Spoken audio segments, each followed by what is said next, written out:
अस्सलामुअलैकुम। मैथ के सफ़र में आज हम करने जा रहे हैं एक्सरसाइज 1 है, क्वेश्चन नंबर 3।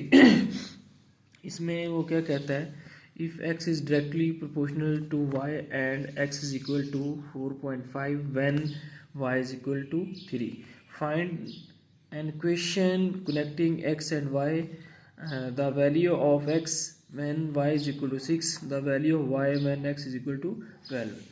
इसमें सबसे पहले तो हमने क्या करना है, जो क्वेश्चन की स्टेटमेंट है उसको हमने अच्छी तरह से समझना है।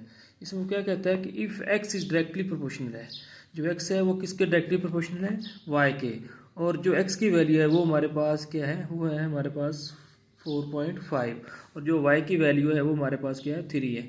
इसमें वो कहता है कि जो चीज़ हमने इसमें फाइंड करनी है, एक तो हमने N equation connecting x and y, x और y की हमने कनेक्टिंग इक्वेशन फाइंड करनी है। The value of x when y is equal to 6, हमने x की वैल्यू फाइंड करनी है जब y जो है हमारे पास किसके इक्वल है, 6 के। उसका जो थर्ड पार्ट इसमें वो क्या कहता है, the value of y when x is equal to 12, हमने y की वैल्यू फाइंड करनी है जब x हमारे पास क्या है, 12 है। चलिए अब हम इसको सॉल्व कर लेते हैं। इधर आ जाए। अब यहाँ पे x जो है, x is directly proportional y, हमने किया हमने x डायरेक्टली प्रोपोर्शनल y लिख लिया। अब हमने क्या करना है, प्रोपोर्शनल का साइन ख़त्म करना है। प्रोपोर्शनल का साइन ख़त्म करने के लिए हमने क्या किया, हमने प्रोपोर्शनल की जगह पे k कांस्टेंट ले लिया और दरमियान में हमने इक्वल टू का साइन डाल दिया। ठीक है, तो ये हमारे पास एक इक्वेशन बन जाएगी x इज इक्वल टू के वाई। इसको आपने इक्वेशन 1 का नाम देना है। अब प्रोपोर्शनल क्या होता है या डायरेक्टिव प्रोपोर्शनल क्या होता है? डायरेक्टिव प्रोपोर्शनल का मतलब है कि फ़र्ज़ करें कि आप 1 kg शुगर लेते हैं, जो उसकी प्राइस है वो हमारे पास क्या है, वो हमारे पास है 100 RS 100। अगर आप 2 kg शुगर लेते हैं, जो उसकी प्राइस है वो हमारे पास क्या है, 200।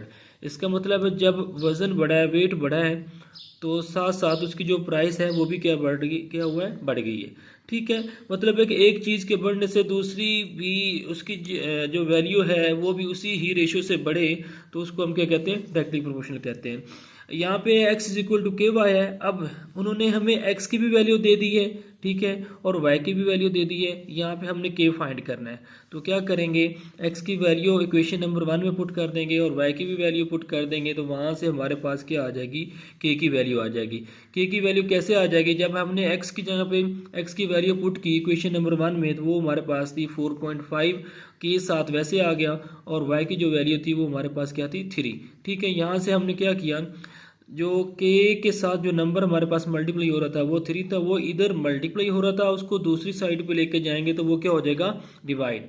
ठीक है, जो चीज़ हम फाइंड करते हैं उसको हम लेफ्ट साइड पे लेके आ जाते हैं। यहाँ पे हमने क्या किया, 4.5 को डिवाइड किया 3 पे, तो हमारे पास k की जो वैल्यू आ गई थी वो हमारे पास क्या है, 1.5। अब हमने क्या करना है, इसका पार्ट नंबर जो 1 है उसकी हमने x और y की कनेक्टिंग इक्वेशन फाइंड करनी है। तो क्या करेंगे, जो हमारे पास k की वैल्यू होगी वो आप इक्वेशन नंबर 1 में पुट कर देंगे, तो वो हमारे पास क्या आ जाएगी, इसकी कनेक्टिंग इक्वेशन आ जाएगी। अब यहाँ पे इसका जो पार्ट नंबर 3 है उसमें हमने क्या करना है, वो कहता है कि x आपने फाइंड करना है, जो हमारे पास y है वो हमारे पास किसके इक्वल है, 6 के इक्वल है। अब हम इसका जो सेकंड पार्ट है उसमें k और y की वैल्यू इक्वेशन नंबर 1 में ही पुट कर देंगे। ये इक्वेशन नंबर 1 थी, उसमें हम पुट कर देंगे, तो वहाँ पे हमारे पास क्या आ जाएगी, x की वैल्यू आ जाएगी। तो आप लिखेंगे फ्रॉम इक्वेशन नंबर 1, x की वैल्यू हमने फाइंड करनी है, जो हमारे पास k की वैल्यू है वो हमारे पास 1.5 है, और जो हमारे पास y की वैल्यू है वो हमारे पास क्या है, 6 है। ठीक है, आप जानते हैं जो हमारे पास इक्वेशन नंबर 1 है उसको, वो हमारे पास क्या आती है, x इज इक्वल टू के वाई थी। k की भी वैल्यू पुट कर दी, y की भी वैल्यू पुट कर दी। अब वैल्यू पुट करने के बाद आपने क्या किया, अब अगर डायरेक्ट मल्टीप्लाई कर ले तो फिर भी हमारे पास आंसर ये 9 ही आएगा। अगर आप ऐसा करेंगे, पॉइंट इसका ख़त्म कर लें, पॉइंट ख़त्म किया तो पॉइंट के सामने हमारे पास क्या आ जाएगा, 1 आ जाएगा, मतलब डिनोमिनेटर में पॉइंट के सामने 1 आ जाएगा, बाकी जितने डिजिट होंगे उतनी आप क्या लगा देंगे, 0 लगा देंगे। और y की वैल्यू हमने पुट कर दी, वो हमारे पास 6 थी। अब हमने क्या किया, 10 और 6 को 2 के टेबल पे डिवाइड कर लिया, 5 2 ज़ार 10 और 3 2 ज़ार हमारे पास क्या होता है, 6 होता है। उसके बाद अगेन कटिंग कर ली, 5 1 ज़ार 5 और 5 3 ज़ार 15। अब हमने जो बाकी वैल्यू बच गई है नोमिनेटर में, उनको हमने क्या कर लिया, मल्टीप्लाई कर लिया। तो वो जो हमारे पास वैल्यू बची थी x इक्वल टू हमारे पास क्या आती, 3 मल्टीप्लाई बाई 3। तो इसका जो हमारे पास आंसर आ जाएगा वो हमारे पास क्या आ गया, 9 आ गया। अब इसका जो थर्ड पार्ट है उसमें हमने क्या करना है, हमने y की वैल्यू फाइंड करनी है जब हमारे पास x किसकी इक्वल है, 12 के, और k की वैल्यू जो हमने फाइंड की थी वो हमारे पास क्या थी, वो हमारे पास थी 1.5 थी। अब फ्रॉम इक्वेशन 1 हम क्या करेंगे, इक्वेशन 1 में x की वैल्यू भी पुट कर देंगे और k की वैल्यू पुट कर देंगे। तो हमारे पास किसकी वैल्यू आ जाएगी, y की वैल्यू आ जाएगी। x की वैल्यू हमारे पास 12 थी, वो हमने इक्वेशन नंबर 1 में पुट की। इक्वेशन नंबर 1 हमारे पास ये थी, ठीक है, उसमें हमने x की वैल्यू पुट की, वो हमारे पास 12 है। जो हमारे पास k की वैल्यू है वो हमारे पास क्या है, 1.5 है, ठीक है। y की वैल्यू हमने क्या करनी है, फाइंड करनी है। जैसे हमने इधर k की वैल्यू फाइंड की थी, जैसे यहाँ पे हमने y की वैल्यू पुट की थी, तो हमने k की वैल्यू फाइंड कर ली थी। इसी तरह हमने क्या करना है, अब y की वैल्यू फाइंड करनी है, ठीक है। तो जो k की वैल्यू थी वो हमने पुट की थी, वो इधर मल्टीप्लाई हो रही थी y के साथ, अब इक्वल टू की दूसरी साइड पे जाएगी तो वो क्या हो जाएगी, डिवाइड हो जाएगी। अब यहाँ पे हमें पता है जो चीज़ हम फाइंड करते हैं उसको लेफ्ट साइड पे लेके आ जाते हैं, ठीक है। तो उसको हम लेफ्ट साइड पे लेके आ गए। अब 1.5 इधर y के साथ मल्टीप्लाई हो रहा है तो दूसरी साइड पे जाएगा, तो जाके के डिवाइड हो जाएगा, ठीक है।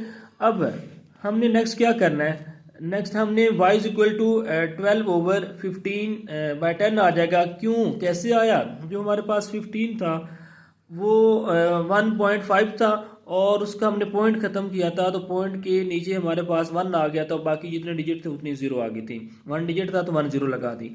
अब देखें जब नोमिनेटर का डिनोमिनेटर का डिनोमिनेटर आ जाता है तो वो नोमिनेटर के साथ क्या हो जाता है, मल्टीप्लाई। जैसे 12 हमारे पास नोमिनेटर था और इसका जो डिनोमिनेटर था वो 15 था। अब हमने इसका पॉइंट खत्म किया तो डिनोमिनेटर में हमारे पास क्या आ गया था, हमारे पास 10 आ गया था। अब यहाँ पे हमने क्या किया, जब डिनोमिनेटर का डिनोमिनेटर आ जाता है तो हम उसको नोमिनेटर के साथ क्या कर देते हैं, मल्टीप्लाई कर देते हैं। जैसे यहाँ पे 10 था, 10 को हमने, ये डिनोमिनेटर का डिनोमिनेटर था, हमने इसको नोमिनेटर के साथ मल्टीप्लाई करवा दिया, तो ये हमारे पास y is equal to 12 multiply by 10 over हमारे पास 15। अब हमने क्या किया, इसको 5 के टेबल पे कट कर लिया। 5 2 जार 10, ठीक है, 5 3 जार 15 और 3 1 जार 3, 3 4 जार 12। तो y की जो हमारे पास वैल्यू आ जाएगी, y is equal to 4 multiply by 2 आ जाएगा, विच इज इक्वल टू हमारे पास ये आ जाएगा 8। ये हमारे पास एक्सरसाइज 1A का क्वेश्चन नंबर 3 कंप्लीट हो गया।